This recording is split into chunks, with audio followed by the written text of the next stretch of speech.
In a surprising turn of events, the Toronto Maple Leafs have unveiled some breaking news. Our reporters have acquired this valuable information, catching everyone off guard. Speculation is running high, and the club's president is keen on investing in this emerging player. But before we delve into the details of this revelation, I'd like to kindly ask you to subscribe to our channel. By doing so, you'll help us surpass the Montreal Canadiens in terms of subscribers, and together, we'll become the leading news channel.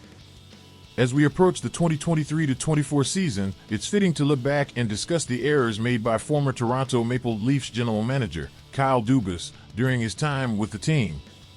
To be fair, the ex-GM of the Toronto Maple Leafs executed an admirable job overall.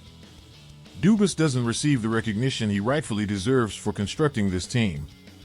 He was responsible for acquiring Zach Hyman, and his decision to replace Hyman with Bunting at a fraction of the cost was a stroke of genius. Dubis was also the mastermind behind the trade that sent Phil Kessel to Pittsburgh, paving the way for the Leafs to select Auston Matthews in the draft.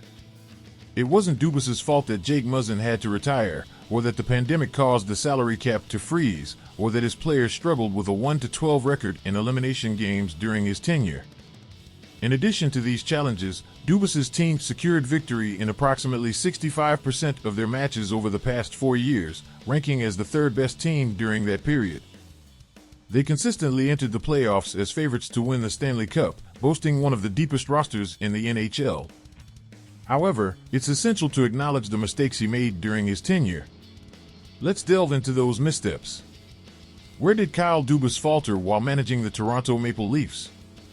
One glaring error committed by general manager Kyle Dubis was trading away numerous draft picks for players who ultimately departed from the Toronto Maple Leafs after playoff disappointments. This practice may have adversely affected the team's morale and, most significantly, set Kyle Dubis back a few steps. Prominent players like Ryan O'Reilly, Noel Acciari, Luke Schenn, and Nick Foligno were among those acquired in exchange for future draft picks.